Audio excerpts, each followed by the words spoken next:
আছে, খা খাবে তো ভালো করে খা। গতকালকে এই লোকটাকে আমি গরুর গোবর খাওয়াইছিলাম।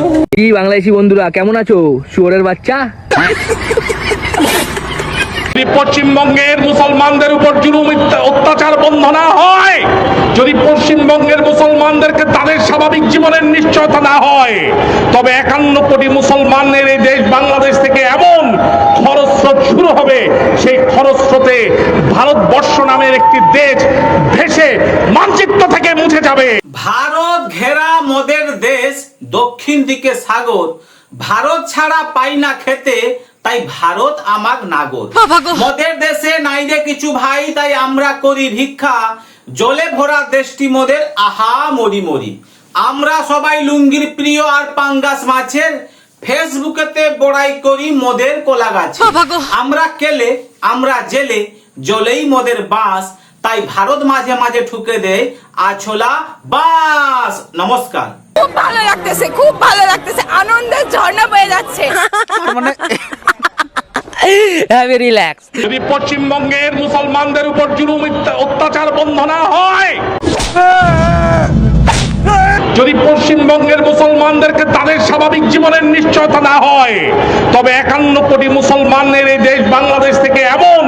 সকালবেলায় খালি পেটে উটের মুখটা একটু বেশি খেয়ে ফেলেছে, তাই নেশাটা একটু বেশি চড়েছে। মানে বাংলাদেশে 51 কোটি মুসলমান কবে থেকে হয়ে গেল, কবে এরা বংশ বিস্তার করলো, কেউ টের পেল না। তবে 51 কোটি মুসলমানের এই দেশ বাংলাদেশ থেকে এমন খরস্রোত শুরু হবে, সেই খরস্রোতে ভারতবর্ষ নামের একটি দেশ ভেসে মানচিত্র থেকে মুছে যাবে। পারে না বাল ছিঁড়তে, উঠে পড়ে রাত থাকতে। যে বাপ জন্ম দিল বাংলাদেশকে, সে আবার বাপকে হুঁশিয়ারি দিচ্ছে।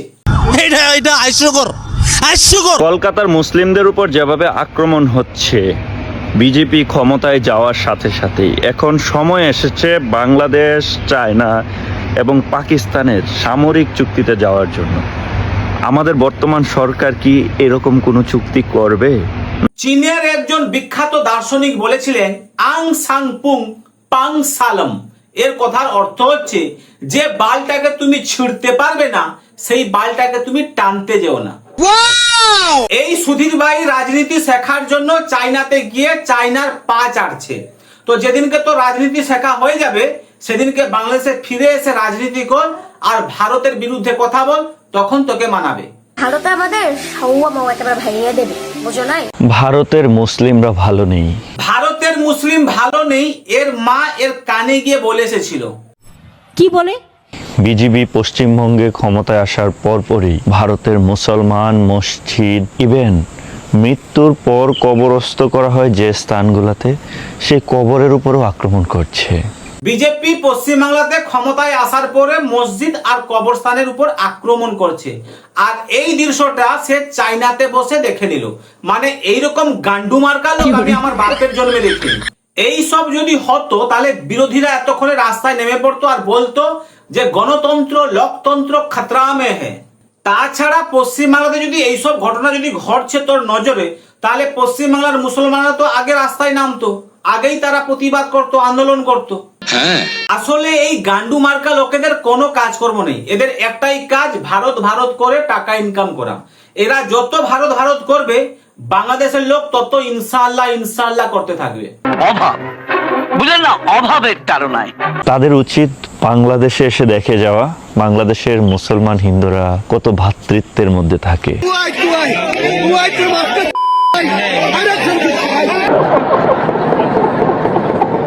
ভারত কিন্তু মুসলমানদেরকে এমনি পছন্দ করে না, শুধু বাংলাদেশে একটা উসিল্লা খুঁজে তাদের দেশের মুসলমানদের উপর আক্রমণ করার জন্য। কি নিকৃষ্ট একটি দেশ!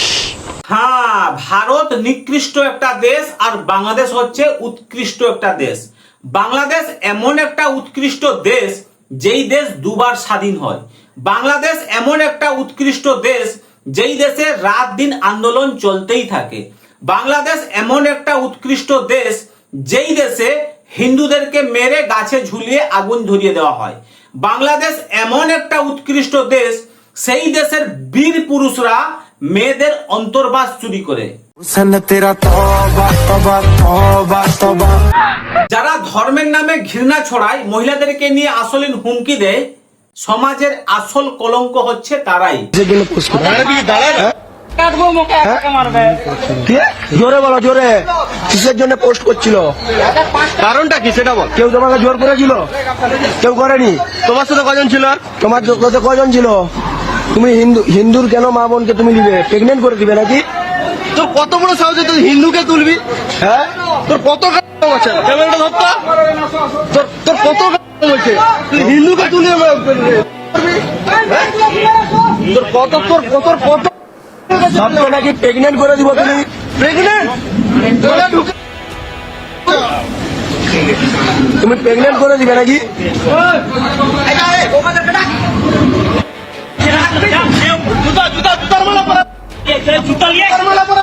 পুরা বাজার ঘুরা, পুরা বাজার ঘুরা। তোমার কান ধরে থাক, কান ধরে থাক, ভালো করে থাক। হ্যাঁ, ওর করে থাক।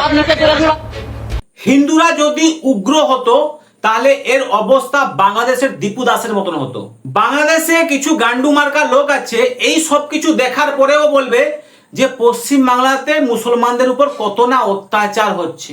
এই ভারতকে স্বাধীন করেছে মুসলমানরা এবং ভারতকে সভ্য বানিয়েছে শুভেন্দ্র অধিকারী।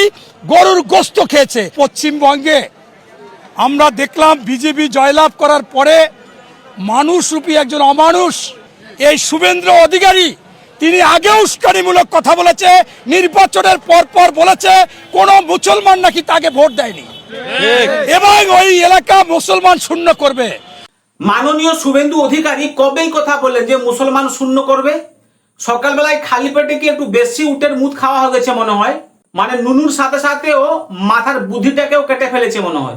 গত বছর কোরবানিতে মুসলমানদের বাসায় বাসায় গিয়ে শুভেন্দ্র অধিকারী গরুর গোস্ত খেয়েছে এবং বাসায় বাসায় গিয়ে বলেছে যে আমি একটু মদ খাই, আমি লাল পানি খাই, আমাকে একটু টিফিন ক্যারিয়ারও একটু গরুর গোস্ত দিয়ে দেন।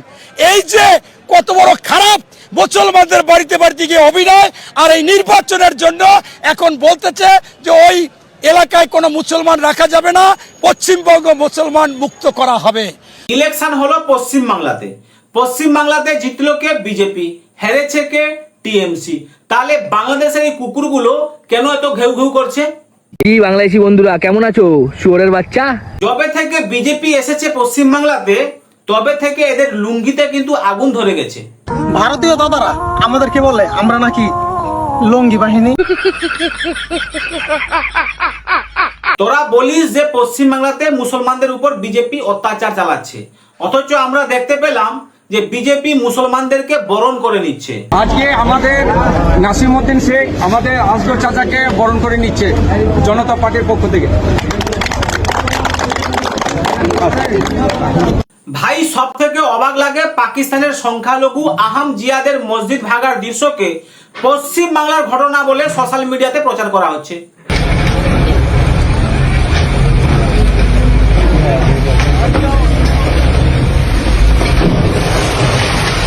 মানুষ তো বোকাচোদা নয়, মানুষ তো বোকাচোদা নয়। যবে থেকে পশ্চিম বাংলায় বিজেপি ক্ষমতায় এসেছে তবে থেকে ওপারে থাকা লুঙ্গি বাহিনীদের লুঙ্গিতে পুরো আগুন ধরে গেছে। ভারতীয় দাদারা আমাদেরকে বলে আমরা নাকি লঙ্গি বাহিনী। লুঙ্গি বাহিনী রাত দিন চিন্তা করছে পশ্চিম বাংলাকে নিয়ে, অথচ নিজেদের দেশে নিজেরাই চুদলিংপং করে মরছে। জ্বালাপথে হাদির রক্ত বিপ্লব আজ সত্য, বুকের ভেতর তুফান উঠেছে দমে না এ বীরত্ব। শোষকের গুলি কেড়ে নিল প্রাণ, কেড়ে নিতে পারেনি তেজ। হাদির লড়াই লড়বে, এ দেশ পাবেই মুক্তির রেশ। স্যাররা আমাদের কি বলবো এখন? বুকে হাত দিছে, আর কি শুনতে চান? বুকে হাত দিছে। বাহ, क्या सीन है। বেশি বাড়াবাড়ি করলে বেশি নয়, বাংলাদেশ থেকে 1 কোটি 1.25 কোটি মানুষ মুসলমান যদি যায়, ভারত চোখের পলকে আমরা দখল করে নেব। আরশোলাও ভেবেছিল বংশ বিস্তার করেই সমগ্র বিশ্বের দখল নেবে, কিন্তু 21 দশকে লাল হিট যে কি জিনিস সেটা সে কল্পনাও করতে পারেনি। চোখের পলকে ভারত দখল হয়ে যাবে। ভারত দখল করতে গিয়ে যেন চট্টগ্রাম হাতছাড়া না হয়ে যায়। নিঃসন্দেহে তুই ঠিক কথা বলেছিস। কেন মুসলমানদের উপর হামলা করা হচ্ছে? আমরা স্পষ্ট ভাষায় জানিয়ে দিতে চাই, যদি পশ্চিমবঙ্গের মতো আর কোথাও ভারতে মুসলমানদের বাড়িঘর গুড়িয়ে দেওয়া হয়, তাহলে বাংলাদেশ থেকে এর প্রতিবাদ জানানো হবে। কাজ না থাকলে চুল ছিঁড়েন, এতে আগাছা পরিষ্কার হবে। নিউজ না থাকলে গাছ লাগান, এতে বৃক্ষরোপণ হবে আর পিকনিকও হবে। কিছু না করার থাকলে পিছনে আঙ্গুল দিয়ে বসে থাকেন, এতে বাথরুম ক্লিয়ার হবে। একদম করার মতন কিছু না থাকলে বাসে গিয়ে ফেরিতে কন্ডম বিক্রি করেন, তাহলে আপনার মতন আচুদা লোকের জন্মরোধ হবে। হ্যাঁ না বলো, হ্যাঁ না বলো, হ্যাঁ না বলো। কেন মুসলমানদের উপর হামলা করা হচ্ছে? আমরা স্পষ্ট ভাষায় জানিয়ে দিতে চাই, যদি পশ্চিমবঙ্গের মতো আর কোথাও ভারতে মুসলমানদের বাড়িঘর গুড়িয়ে দেওয়া হয়, তাহলে বাংলাদেশ থেকে এর প্রতিবাদ জানানো হবে। তখন কোথায় ছিলিস তোরা, যখন পশ্চিমবাংলাতে হিন্দুদেরকে ঘর ছাড়া করতে বাধ্য করা হয়েছিল, যখন হিন্দুরা ঘর ছেড়ে পালিয়ে গিয়েছিল, যখন হিন্দুদেরকে মেরে দেওয়া হয়েছিল, তখন কোথায় ছিলিস? মায়ের পেটের ভিতরে। আর যেই পশ্চিমবাংলাতে বিজেপি ক্ষমতায় চলে এসছে, তখন মায়ের পেট থেকে বেরিয়ে প্রতিবাদ করতে চলে এসছিস। আর কোথায়, কোন জায়গায় পশ্চিমবাংলাতে মুসলমানদের উপর বিজেপি অত্যাচার করছে, তাদের ঘরবাড়ি ভেঙে দিচ্ছে, কোথায়? তবে যারা অবৈধভাবে জবরদস্তি করে কবজা করে ঘর বানিয়েছিল, জমি দখল করে বসেছিল, তাদেরই ভাগা হচ্ছে, সে হোক হিন্দু কিংবা মুসলমান। बुलडोजर मुसलमानों के घर पे नहीं चल रहा, ये आपका कहने का मामला गलत है। हर देशद्रोही जो गलत करता है, चाहे वो मुसलमान हो चाहे वो हिंदू हो, उनके घरों पे बुलडोजर चल रहा है और वहाँ पर भी अगर ऐसा है तो चलेगा। Oh my God, I forget it. বাংলাদেশের লোক ভারত দখল করে নেবে। বাংলাদেশের লোক ভারতের একটা চুলো ছুঁড়তে পারবে না। क्या जोक मारा भाई। বাংলাদেশের লোক ভারত দখল করে নেবে। অনুপ্রবেশ করবে না, আমরা প্রবেশ করব, আমরা ভারত দখল করব ইনশাআল্লাহ। পৃথিবীর একমাত্র দেশ বাংলাদেশ যারা কেবলমাত্র সোশ্যাল মিডিয়াতেই শক্তিশালী। বাংলাদেশ সোশ্যাল মিডিয়াতে 7 সিস্টার দখল করে নেয়, বাংলাদেশ সোশ্যাল মিডিয়াতে কলকাতা দখল করে নেয়, বাংলাদেশ সোশ্যাল মিডিয়াতে দিল্লি দখল করে নেয়, বাংলাদেশ সোশ্যাল মিডিয়াতে ত্রিপুরা, আসাম, পশ্চিমবাংলা সব দখল করে নেয়। কিন্তু বাস্তবে হচ্ছে बीएसएफ ने 2 बांग्लादेशी घुसपैठियों को मार गिराया है, जो अवैध तरीके से इंडिया बांग्लादेश बॉर्डर को क्रॉस करके हमारे देश में घुसने का प्रयास कर रहे थे। क्योंकि बांग्लादेशी घुसपैठियों ने इंडिया बांग्लादेश बॉर्डर का मजाक बना दिया है।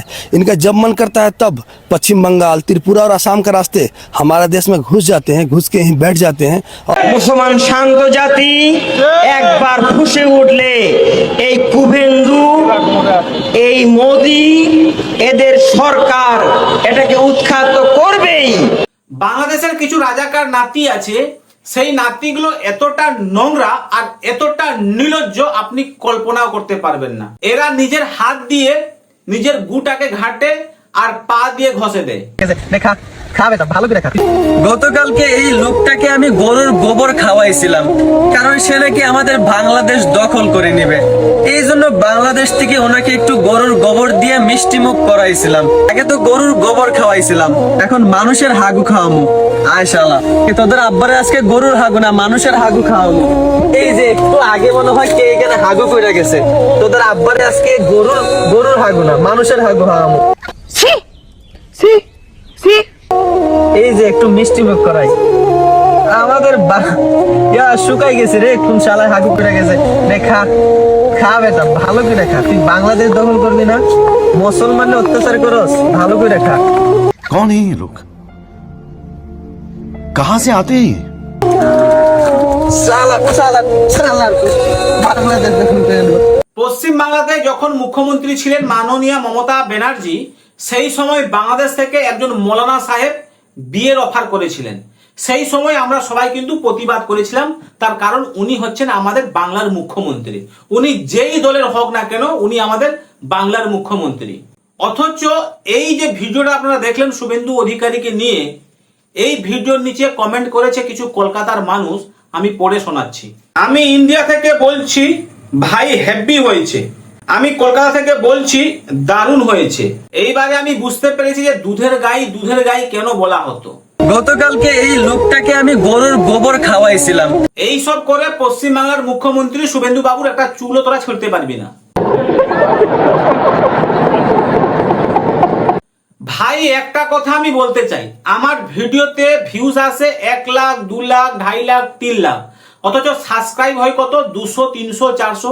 মানে আমি বুঝতে পারছি না যে আমার ভিডিও পছন্দ হচ্ছে কি হচ্ছে না, নাকি আমাকে পছন্দ হচ্ছে না, নাকি আমার উপরে অবিশ্বাস আছে।